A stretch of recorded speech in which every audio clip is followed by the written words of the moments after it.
Hi guys, ఈరోజు నేను Indian uncles mind set గురించి మాట్లాడతాను. ఇండియన్ అంకుల్స్ కూడా మళ్ళీ చదువుకున్నారు కాదు, చదువుకొని ఒక మంచి పొజిషన్లో ఉన్నారు. సో ఇక్కడ మేము ఒక అపార్ట్మెంట్లో ఉంటాము. మా వాష్రూమ్ వచ్చేసి బయట ఉంటుందన్నమాట. ఇంట్లోనే ఉన్నాము, అందుకని డోర్స్ అన్ని ఓపెన్ చేసే ఉంచాము.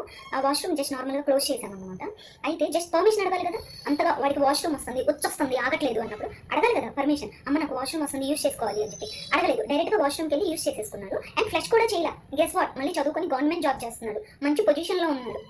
సరే, ఆయనకి తెలియదు లేడీస్ వాష్రూమ్ అని చెప్పి. ఓకే, నీకు బట్టలు కూడా కనిపించలేదు, లోపల ఉన్న బట్టలు కనిపించలేదు, నీకున్న ప్రొడక్ట్స్ కనిపించలేదు, లోపల గుడ్డు పొయ్యే, నీ కళ్ళు పొయ్యే అనుకున్నావు. ఓకే సరే, బయటకు వచ్చిన తర్వాత ఎందుకు వెళ్ళారు అంకుల్ అన్నప్పుడు, అయ్యో సారీ అమ్మా, అమ్మాయిదని నాకు తెలియదు, అర్జెంట్ అనిపించి వెళ్ళాను, ఏదో ఒకటి కవర్ చేయొచ్చు కదా.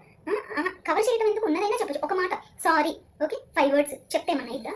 సారీ కదా, యారగెంట్గా అంటే యారగెంట్, నాకు తెలియదు, వచ్చా వెళ్ళిపోయాను అంటే వచ్చా వెళ్ళావు కాదనట్లేదు. అట్లీస్ట్ ఫ్లష్ చేయాలన్న కామన్ సెన్స్ కూడా లేదా. మళ్ళీ గవర్నమెంట్ జాబ్ మళ్ళీ. మా డాడీ ఏం చదువుకోలేదు, మా డాడీ చాలా బెటర్. మాకు హెల్త్ బాగాలేకుంటే వాష్రూమ్స్ కడుగుతాడు. నేర్చుకోండి, చదువుకున్న వాళ్ళు ఇళ్లలో ఆడవాళ్ళు నేర్పించండి. మీ హస్బెండ్స్ వాష్రూమ్కి వెళ్ళి అలా పట్టాల, బయటకు వచ్చినప్పుడు కడుక్కోవటం కాదు, పోయి 2 తగిలి కడిగిస్తే అప్పుడు బుద్ధి వస్తుంది.